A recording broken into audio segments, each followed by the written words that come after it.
Got a whole host of things to get to with Billy Corben, who's been out for 2 weeks celebrating the single biggest and most popular documentary in the history of Hulu. God forbid is something that I am urging you to watch if you have not yet seen it. It mixes politics and sex and religion and power in a confluence of creepiness that was in a Miami hotel here as Jerry Falwell Jr. allegedly enjoyed watching his wife have sex with a pool boy. We will get to the celebration of that in a second. We have missed Billy Corben.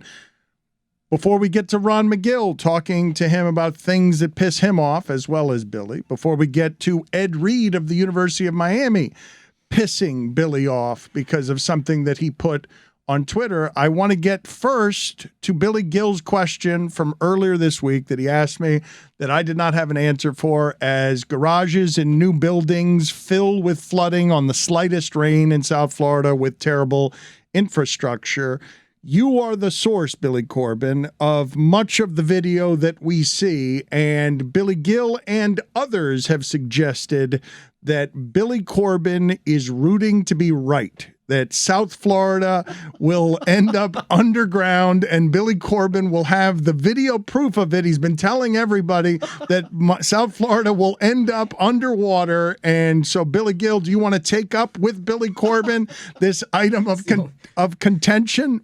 I don't I was when you said right before we started, I'm going to go to you to ask the question you asked earlier this week. And then I heard Ron McGill was on. I thought it was going to be about the Eagles having sex with each other, that we were going to talk about that again, because he put out... To death. Yeah, he put out animal smut, Billy, but we don't need to get into that today. Did he put up eagle porn? Yeah, he did. How did I miss eagle porn? On Twitter. Well, it's because when everything was going crazy on Twitter, when Elon just took over and people were like trying to figure out what are the new rules, are they going to allow people back on or not? And then like in the middle of it, of that craziness, Ron was just like, here's two eagles, making love, and then it was like, in case you need to get in the mood, hashtag get wild this weekend. Yeah, but not what I asked you about. Yeah. That's not the question. No, I want to talk about this. This is what you want to talk about? Endangered species porn. Yeah, I want to know. I want to look that up. Well, now one of the eagles is hurt, so. Rita. I know. Poor Rita. Thoughts and prayers to Rita. Poor little out for Rita. Yeah, is she still in critical condition? Is she... This is an objection. I don't know. Perhaps we'll ask Ron later in this show. Again, though, what Billy Gill... Did Ron shtup Rita to near death? I don't know how the injury occurred. All the questions of Ron McGill when the animal porn expert comes on with us in a few minutes. But let's get to the point that the problem that a lot of people have with you, Billy Corben. Oh, yeah. Which is the general smug obnoxiousness of I need to be right. I want to be right. I want to be right, even if it means my entire city that I love is underwater. I've never wanted to be wrong so much about anything in my entire life. I'm not betting on this. I don't have any money on this. I'm not on the DraftKings app betting on the flood, and betting on the total destruction of this community. I'm rooting against it every single day. I'm rooting against my own predictions every single day.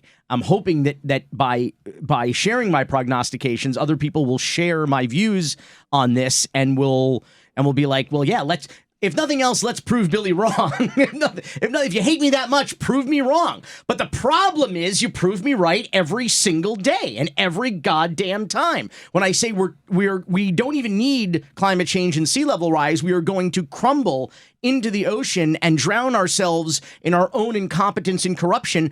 Prove me wrong. Make me wrong. I would love to be wrong, and I will be the first to say, oh, no, wait.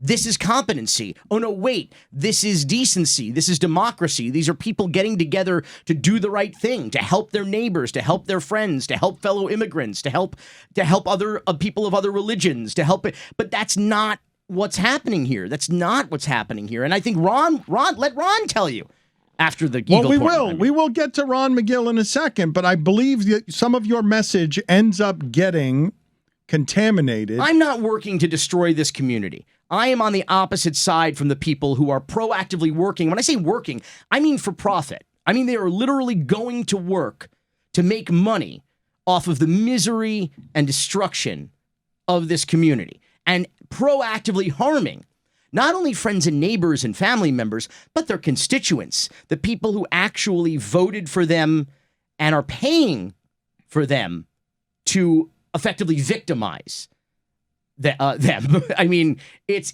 an extraordinarily abusive and dysfunctional and toxic relationship and political environment. And I believe you me, I want to be wrong. Billy Gill, what is the video? Because his Twitter account is filled with just an enormous amount of Miami incompetence. What is the video that spurred the question earlier this week of, does Billy Corben get off on being right that our developments, our garages on the most minor of rain, our new garages and new buildings, because there are cranes all over Miami, are flooding to ruin cars already because we can't withstand this? Why, Billy Corben, are you pointing at Billy Gill?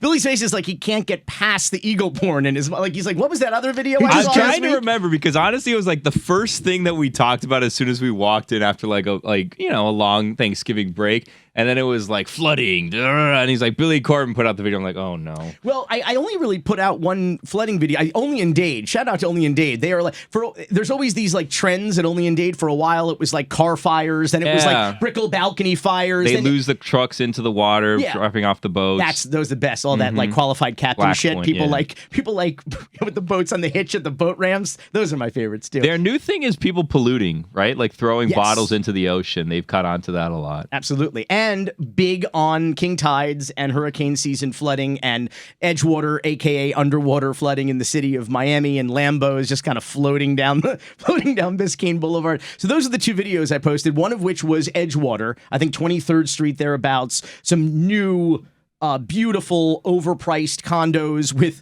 underground or literally underwater parking garages with elevators that stop working because they built the elevator machines, are all the elevator closets are in those parking lots, so they flood and then the elevator's on the fritz and nobody can get to their $10 million 40th story apartment. They have to schlep down all these flights of stairs like the Towering Inferno. And then I posted there's that meme video from that like South American talk show that people like have memed up like the Hitler movie In the Bunker, where like people put fake subtitles on to create parodies of different things. But is that the video you're talking about? They just think you like being right, and even like being right over the destruction, even if it means the destruction of everything you care about. That if the only thing standing is you being right at the end, that it will be a glorious victory for you. If everything is underwater and everybody dies, then you might as well be right. You know what I mean? Like, what's the point of being going wrong? To go blue again is when the flood comes. What's the point of dying and being wrong? Like, if he's going to die, you might as well be right, I guess. Right? I think what I said was, Billy seems always concerned about lots of things going on. He's probably not very fun at a dinner party. Like, everything seems to always be agitating him.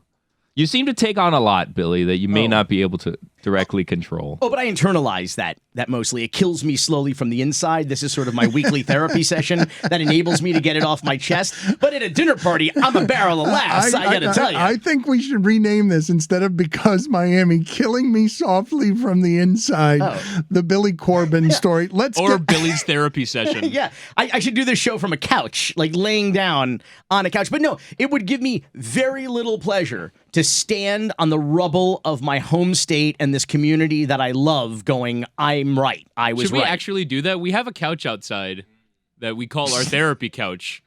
Should we do the rest of the show with you lying on it? Yeah, go ahead and go lay out there, and we will get you mic'd up out there on the therapy couch, and we will do it as therapy, and we will figure out how to get the content. We're going to stop now and get everything ready and just lay you down physically. A mic stand over me, hovering over me. We have moved the obnoxious, always needs to be right, but also needs to get everything out, Billy Corben, to the therapy couch, and we will do the rest of the show with him in that position. The first question I want to ask you, as we find yet more evidence that Joe Carollo has been targeting small businesses like Ball and Chain, and we just mentioned Only in Dade as a website, and the Miami Herald did a very poor job and has done a very poor job of covering this story, where you've got a city commissioner manipulating and misusing his power to target local businesses with vengeance petty bullshit. The question I have for you is, does Only in Dade at this point cover Miami, the city of Miami, better than the Miami Herald? Oh, I think that's obvious. I mean, I don't think there's any doubt about that. The Miami Herald, in fact, this story that we're talking about now, I should say this development in the Joe Carollo story has not been covered by the Miami Herald at all. The Miami Herald has simply republished a story that Danny Rivero of WLRN, their quote-unquote news partner, ran, and zero analysis, zero additional reporting, zero commentary, zero work from the reporter that they pay to cover the city of Miami. In any normal major American city with a full press, like we have news affiliates for ABC, NBC, Fox, CBS, we still have the Miami Herald, we still have a lot of local outlets, and this would be in any normal city the biggest story and the biggest scandal going. But yet in Miami, it just sort of seems to be like a day that ends in Y, which is surreal when you consider that all of the shit, I guess this is me standing atop the rubble now. Let me work this out. I'm working this out here on the couch. But like, everything we've been talking about this show for the last 2 years, there is now testimony under oath from the former city manager, Emilio Gonzalez, saying that it's all true, that it's all right. Alleging that they were targeting certain Little Havana businesses like Ball and Chain, alleging in a federal lawsuit in federal court that the city of Miami deployed a deliberate policy of harassing and shutting down a group of bars and restaurants unfairly. That is correct. Like a communist dictator, Joe Carollo abused his power, exploited and misused the police department. You'll remember the story of the police chief who called out this corruption and got fired because he called out this corruption. You'll remember Art Acevedo, who was the police chief for 6 months. Francis Suarez, Miami Mayor Ponzi Postalita, touted him as the Tom Brady or Michael Jordan of police chiefs. And he said, oh, wow, I found corruption, the corruption I was hired to root out. It's in the city commission. And the city commission fired him for saying that. Now you have a city manager under oath in this explosive $30 million lawsuit claiming that the city, led by Commissioner Joe Carollo, the city attorney who acts like a mob lawyer, Victoria Mendez, who best case scenario should be disbarred, but they weaponized the police department and code enforcement to target these business owners and deprive them of their constitutional right to their own private property, shut down their businesses, put people out of work like a dictatorship. I keep saying if anybody would watch a single commission meeting at the city of Miami, no one would ever move here. No one would ever buy a house here. Certainly no one would ever in their right mind open a business here. But the level of corruption that this exposes, it said that the city manager said that, in part, this was the reason that he was fired. The same reason Art Acevedo was, not for being a whistleblower, but because he refused to go along with this corruption. And it turns out in this bombshell testimony in this federal lawsuit that the city of Miami fought tooth and nail, spending over $1 million and counting in taxpayer dollars on attorney's fees to try to bury and cover up this testimony. He said that he was ordered to target these businesses but refused to, and he found the conversations so corrupt and shady, he wrote contemporaneous memos with witnesses memorializing these corrupt events and phone conversations with the city attorney, including a hilarious conversation where Victoria Mendez told the city manager, quote, she told me that Commissioner Carollo was visibly upset and that was not good and that I should go to grave lengths to make them happy. The Spanish version is pasar la mano, which is like a stroke. Pasar la mano, she said, make them happy. I said, there's nothing to make happy about. If I'm called to testify, I'll testify, give the truth. And she said, pasar la mano. What does pasar la mano mean? Pass the hand, kind of like pet, to kind of pet or pass the hand is the literal translation. Right. Do corrupt shit is what it means in Miami, right? I mean, that's basically. Well, I mean, Miami is redundant when it comes to corrupt shit. Is there more interesting stuff from this story? Because I've got more corruption and shady to get to from a story done by the Financial Times, too. Oh, I mean, listen, this is, like I said, this is now under oath testimony from a former city manager confirming all of this corruption. Where is the FBI? Where is the state attorney? We know there's a criminal investigation happening in Broward County right now, but this is just like, this is absolutely flies in the face of everything that Francis Suarez lies about the city of Miami. Everybody that talks about this being a business-friendly environment with a functional government that's pro-business is a total and absolute lie. You have a city manager. First, you had a city police chief who referred to this government as a mafia. And it turns out he was absolutely right. And the layers of this onion here, you have to remember, we talked about on this show how Joe Carollo made a deal with other city commissioners and then the mayor, who didn't veto this, to destroy West Grove, to gerrymander the West Grove, destroying the power of the black vote in the oldest neighborhood in Miami, to gerrymander his house into his district so that he wouldn't lose it in this court case, in this civil litigation, because these plaintiffs are going to win, and the city of Miami taxpayers are going to be on the hook for tens of millions of dollars because of the corruption of a man who first was arrested for domestic violence, for beating his wife and terrorizing his young daughters, who called 911 to yell, "My dad's hurting my mom." Okay, and now he is still, decades later, abusing the taxpayers of the city of Miami. We will get to this Financial Times story, but I think now would be a good time to play the song. What is the name of the song we're about to play here in honor of Joe Carollo? It's to the tune of the Bee Gees' Night Fever. It's called Wife Beater. And here it is.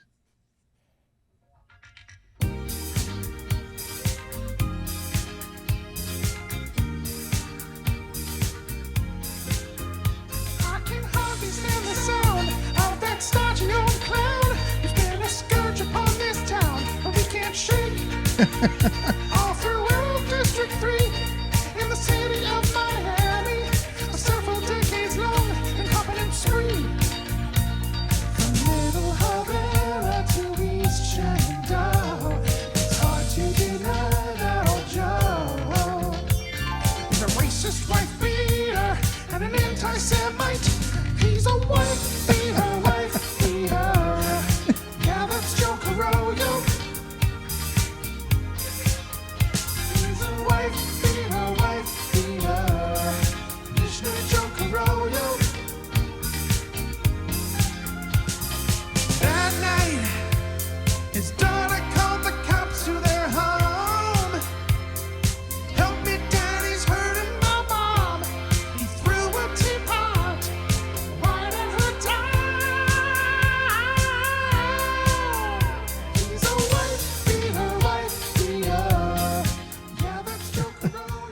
Through a teapot? Is that what it... Yeah, but I take exception to that. It was a terracotta-colored cardboard tea box is what it actually is, that left a golf ball-sized welt on her face while their young daughters screamed for help. And now he is running the entire city of Miami. He is the de facto strong mayor. He's the de facto police chief, the city manager, code enforcement. He is in charge of the entire city while Francis Suarez goes and gets his eyebrows done and pumps and dumps, shitcoin and crypto currencies. And that is what the city of Miami really is, if anybody cares to to actually pay attention to anything other than press releases and not pay attention to the Miami Herald, because they would tell you that everything's good. Pasar la mano. Speaking of cryptocurrencies, our nightclubs miss them, according to the Financial Times. Yeah. So the story is, the headline. I didn't write it, I swear. Miami nightclubs mourn absence of high-rolling crypto entrepreneurs. So it reads like The Onion. It you couldn't in fiction come up with a funnier headline off the back of what's happened to the crypto industry. And of course, the crypto cowboys came here because the mayor of Miami, mayor of Miami-Dade, the mayor of Miami Beach. Tech hub, bro. They put a for sale sign in front of the city hall and basically said, come here, and we became this quote unquote crypto hub. But really what was happening is people were looking for an environment that was sufficiently permissive to allow Ponzi schemes to flourish. Listen, Ponzi schemer is going to Ponzi scheme. That's we accept that. But should the government be a party to it, a co-conspirator to it, a promoter of a Ponzi scheme? I would say no. Miami would say, bring it on, bro. And certainly the trickle-down economics, which have, I always say the only real-world successful case study of trickle-down economics was Miami and the cocaine boom of the late 70s and early 1980s. And that's true now. We always benefit from trickle-down economics because easy come, easy go. When you have scammers and schemers who gravitate toward Miami, they invariably spend their money in this town. And so what you had was a place like 11, which is not a strip club, by the way. It's a cabaret, right? They started accepting cryptocurrencies last year in their nightclub to pre-buy condos in their building. They announced at some point that they were going to launch their own cryptocurrency. I don't know if they did. I presume it was going to be called Coinalingus. But they started accepting cryptocurrency. And last year, in 2021, they accepted their crypto wallet rang on average $660,000 per month in crypto transactions last year. So over $7 million they made at that night, one nightclub, in crypto transactions. Now, in the last several months, they're doing about $3,000 a month in crypto, a 99.5% drop in crypto revenue at 11. Let me read an excerpt. It was the spring of 2021, and Miami's hottest nightclubs were inundated with phone calls from cryptocurrency entrepreneurs that no one had ever heard of. They wanted to reserve lots of tables or rent an entire venue for a whole evening at a cost of $500,000 or more. With the price of Bitcoin then at $60,000 and crypto becoming mainstream, its biggest beneficiaries descended on the Florida city to flaunt their wealth at lavish parties. Quote, out of the blue, all these kids from crypto started coming down and spending a lot of money, like an insane amount of money, said Andrea Vemercati, director of food and beverage at Moxie Hotel Group. They were booking tables for $50,000, and it was like, who the hell are these people? The new partygoers were 95% men, young, with a kind of nerdy style. He said you couldn't tell they had a lot of money if they were just walking around. And God, I wish there were documentary cameras or something rolling on this. I would just love to see the scenes. Grand opening, grand closing. What can I tell you? I will tell you that Francis Suarez is still claiming that he takes his mayoral paycheck in Bitcoin, which is a lie, by the way, because the city can only give it to him in US dollars. But he claims he's converting it or buying Bitcoin with that. But it's only one of several revenue streams that he has because he's allowed under insane, corrupt city of Miami laws to maintain several jobs in the private sector in which he services people, so to speak, in real estate, in crypto, blockchain, where these are his private clients that he doesn't disclose who they are, but actually goes to work for them every single day to the detriment of the residents, his constituents in one of the poorest cities in the United States. And the truth is that according to his financial disclosures, despite this big talk about all of his crypto stuff, according to his financial disclosures, the most recent ones that we have, he had only about $10,761 in his cryptocurrency account last year,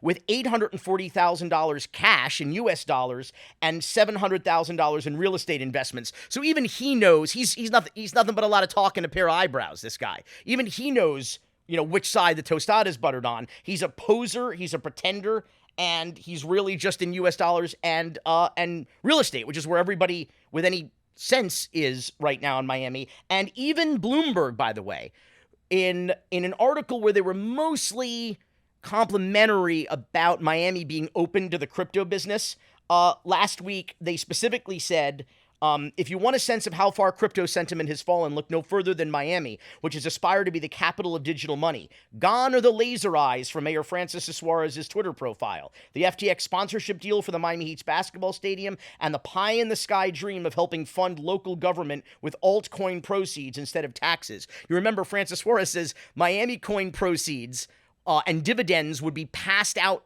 or divided amongst the residents of Miami, and they would replace taxes and fees that the citizens would ordinarily have to pay. But what they specifically said was that they called out Francis for his, quote, relentless shilling, end quote, of shitcoin, saying he, quote, acted recklessly in his decision to associate himself with the highly speculative Miami coin. You wouldn't expect a government official to use his position of influence to push specific stocks or bonds on voters, and crypto always felt equally inappropriate. That's Bloomberg on Mayor Ponzi Postalita.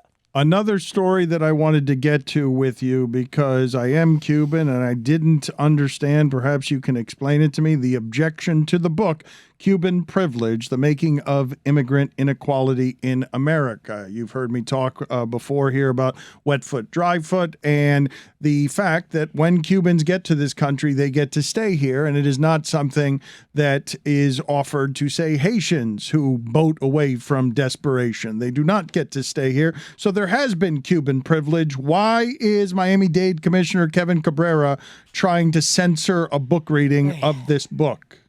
So, where to begin with this one? I mean, first of all, the story of the so-called golden exile or Cuban exceptionalism is very well documented. The story of Cuban Americans in Miami is the greatest immigrant success story in history. In no small part, though, because our laws granted special status to Cuban immigrants for decades, which gave them a leg up. And so there was a new book. Again, this is not a new concept. This is a pretty old concept. And Fabiola Santiago, I never thought I'd see the day when I would say this, the like kind of lone voice of reason, left the columnist for the Miami Herald. Yeah, just absolutely. She's been on a real roll the past like several years and had a fabulous column on this subject, the headline of which, Trump-endorsed Miami-Dade commissioner has no business trying to censor book readings. So the Cuban Research Institute at FIU, which happens to be Kevin Cabrera's alma mater, is hosting the author of Cuban Privilege, The Making of Immigrant Inequality in America. The author's position, by the way, is not that Cubans should not have any kind of special privileges as immigrants, but that those special privileges should be granted and shared amongst all immigrants who are fleeing tyranny, whether it's in Haiti, whether it's in Central or South America, and long for the freedom and opportunity of the United States. But of course,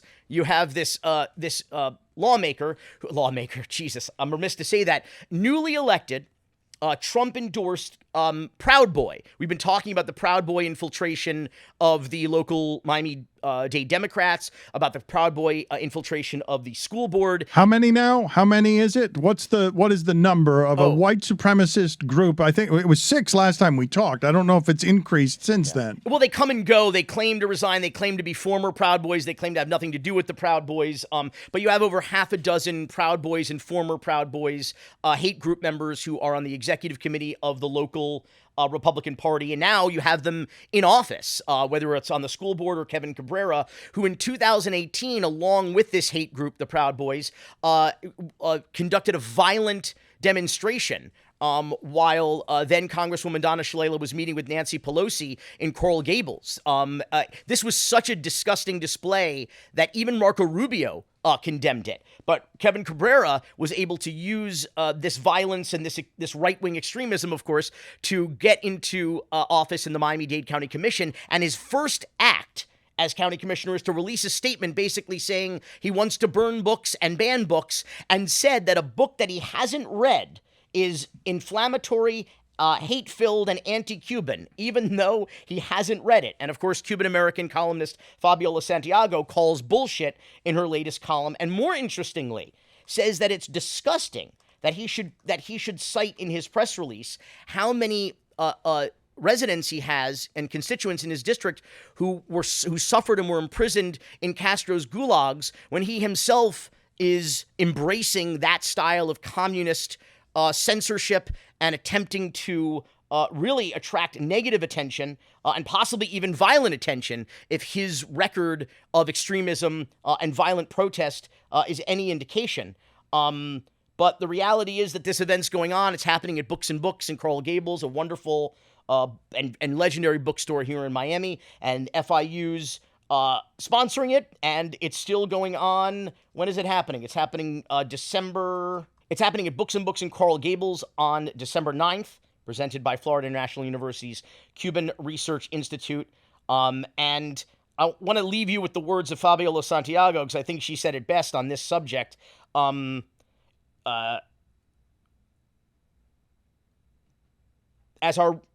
As for our reputation as a community, neither academics like the author of this book nor journalists reporting facts are ruining it. Extremists like Cabrera and their gullible, fanatical base are the ones constantly displaying deplorable behaviors. Their lack of respect for democratic values, such as academic freedom, are writing ugly chapters of Cuban American history in Miami.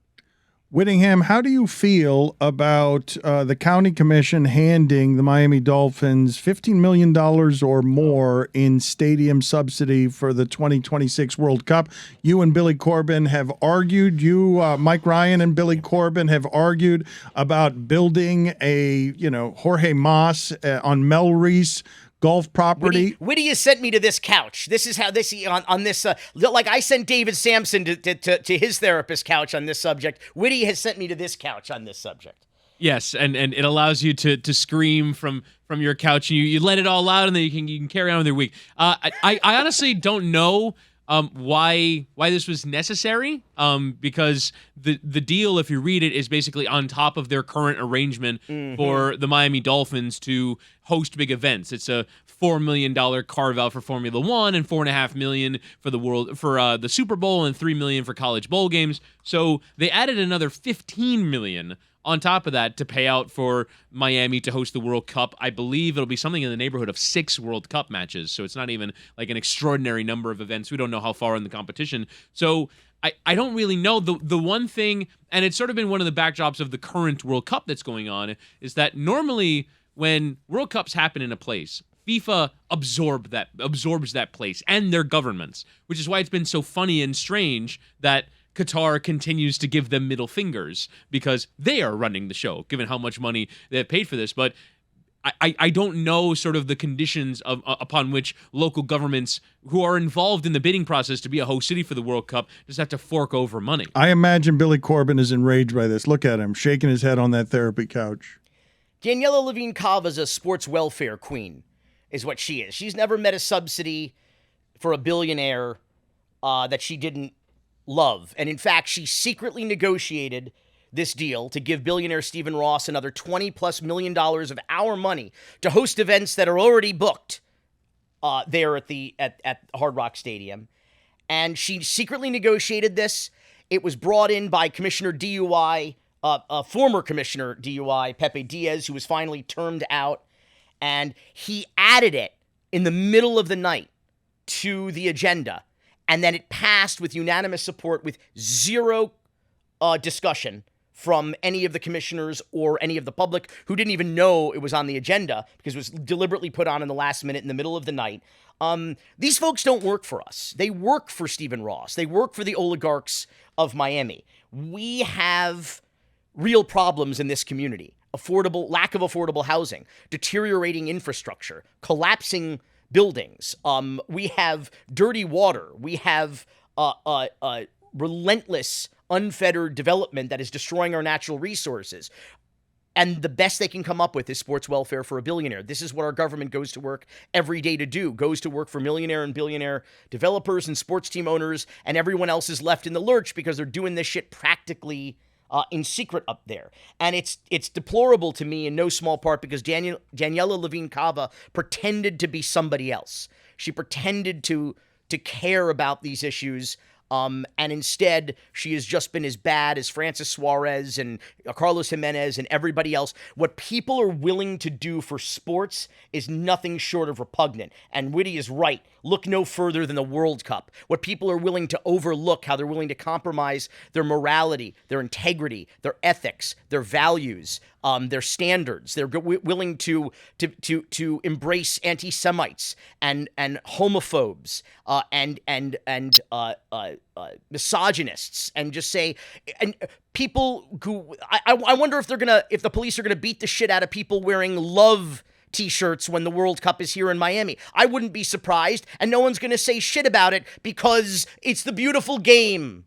Get the fuck out of here. Okay, it's an enraged Billy Corben. If that one didn't enrage you enough, how about this one? A sport, mind you. that ends in a 0-0 match. That's All right. the sport. We don't need your sports critique over here. That is not welcome. You can have all of your gasbaggery and outrage everywhere else. 0-0. That's is a right. sport, Dan. That is correct. 0-0 Not just is a sport, a beautiful sport. The beautiful game, even. It's cheaper than Ambien. I'll give you that. This by Scott Pelley of 60 Minutes. This is not an isolated story. Forgotten black cemeteries uncovered in Florida. This is something out of the movie Poltergeist. No one can say when human remains began surfacing in Clearwater, Florida.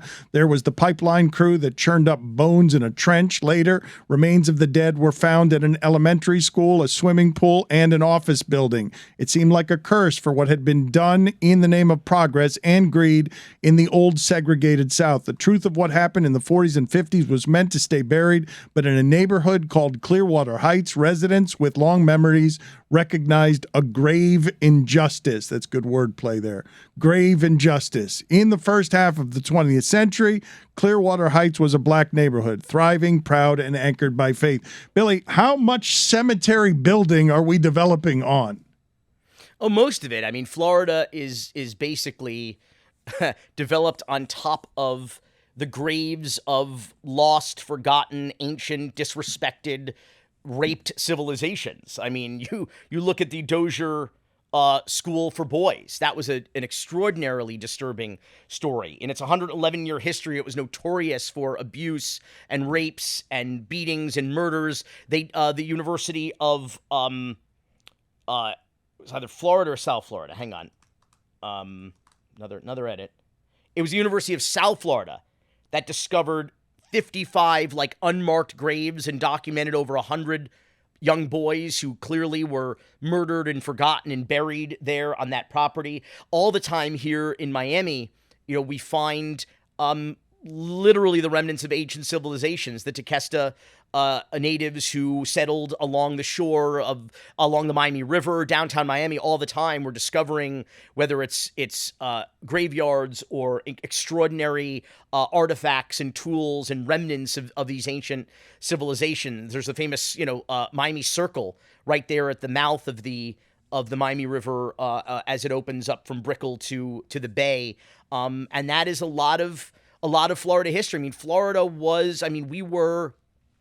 I think per capita, the lynching capital of the United States, pre-civil rights era. And so there is a lot of tragedy and a lot of history that has been buried and forgotten and literally paved over.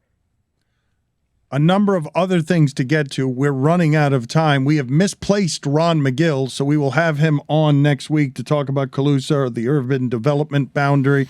But before we let you go here, I just wanted to get into a back and forth you had with Hall of Fame safety Ed Reed of the University of Miami, who came to the defense of Kyrie Irving with the tweet, "These boys making business decisions, not worried about the people. I stand with hashtag Kyrie Irving. We are harmed every day. Stop acting as if black folk are not treated worse than any." What did I say? Your response was, "I thought it couldn't get any lower for us Canes after last night's loss, but here we are. Nobody is diminishing the black struggle, especially not Jews who have been staunch allies in the civil rights movement. The issue is his perpetuation of anti-Semitism and Holocaust denial." Boy, that first sentence about couldn't get any lower for the Canes after last night's loss is an evergreen tweet, huh? I'm not even sure which week that was referring to. So here's what I'd like to say about that. It's really stupid for black people and Jewish people to argue about anything ever. We have always marched shoulder to shoulder in solidarity on virtually every single issue. Jewish people were not born on third base. Historically, like people of color, the most oppressed in the history of man and woman and child. And so Jewish people, by our nature, find kindred spirits in oppressed peoples, of which black people of this country and of the world have been. And so when you look at the front lines of civil rights history, and you look at also in the arts, like there's always, Jewish people collaborating with black people, and I think I think Jews have had an advantage in that we are light skinned and can sometimes pass, as Gentiles, and that there's no question about that. But the reality is that I think the idea is to always help to uplift other oppressed peoples whenever we possibly can, and more importantly, this is, if you want to look at a plot or a conspiracy or who's trying to mess with who or who's trying to oppress who does it benefit to have Jewish people and black people fighting? Who does it benefit? I think to paraphrase the fictitious Senator J. Billington Bulworth, who I think said it best, rich people have always stayed on top by dividing white people from black people. But white people got more in common with black people than they do with rich people. And so I don't want to fight with or argue with Ed Reed. I don't disagree, and nobody disagrees that that black people are oppressed and that and have been traditionally oppressed and need and deserve attention for that. But I don't think there's any need to belittle the plight of Jewish people or diminish the recent amplification of anti-Semitism. We have not only seen the former president of the United States, and while he was before he was president of the United States and when he was president of the United States, Donald Trump embracing white supremacists and neo-Nazis as he always has. By the way, Florida Governor Ron DeSantis has done exactly the same thing. He's little Trump. He's always played by Trump's playbook. So the idea that he's somehow a palatable alternative to Trump is science fiction, because this guy has embraced white supremacists and neo-Nazis. When you see swastikas and flags using 4 maps of Florida to form a swastika alongside DeSantis country flags, and Ron DeSantis has nothing to say about that. Why? Because he doesn't want to condemn his base. And it's the same thing as Donald Trump. And I think that's the focus, is not worrying about, is worrying about the leaders.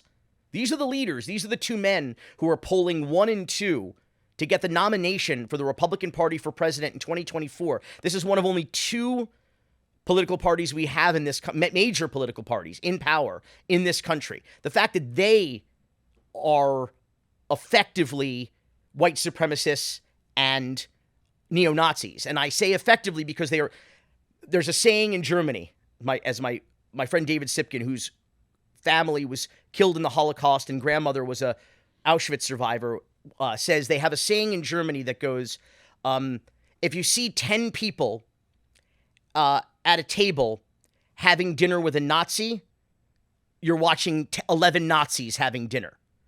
So when you see Donald Trump and Ron DeSantis embrace, not only fail to condemn, but embrace white supremacists, hate groups, and neo-Nazis, and anti-Semites, and misogynists, and homophobes as their base, that means that they themselves, that is what they are, that is who they are, and believe them when they tell us who they are. On a lighter note, as we get out of here, a dead eagle, a dead elephant. What else do we have? No. Ron McGill is not going to be on this week, and we talked about dead eagles and dead elephants with him earlier this week. He will be on with us next week to talk about some of the shenanigans going on around precious wildlife areas. But congratulations on your documentary. It was a monster success. It is a monster success. What are the highlights from, God forbid, and Hulu saying publicly that they've never had a documentary do so well? They've never had a movie of any kind do so well. A documentary, yeah, where what they say, the most watched doc in Hulu history.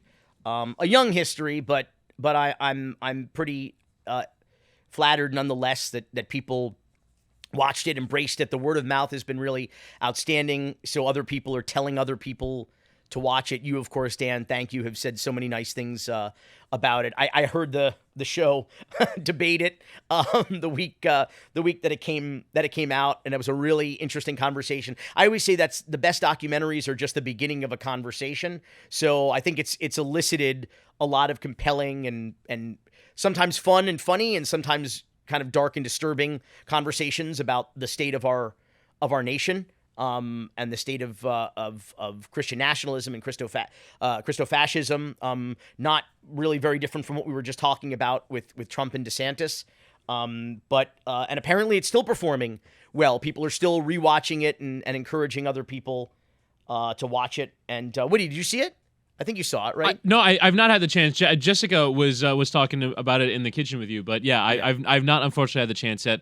During the aforementioned morally corrupt, morally bankrupt event, the World Cup, I have difficulty finding time to watch things. Well, if you just watch when they score, it's very little time you'd need to spend watching. So if you just want to watch men on a green treadmill run back and forth. Nobody wants to hear your sports analysis. Say goodbye to the people, Billy. I got to tell you, I've sat on this couch for the last hour, and I'm not feeling any better. Okay, okay, and neither are we. We don't need to hear you talk about how soccer often ends in a 0-0 tie. Thank you. Not that often. Cocaine's.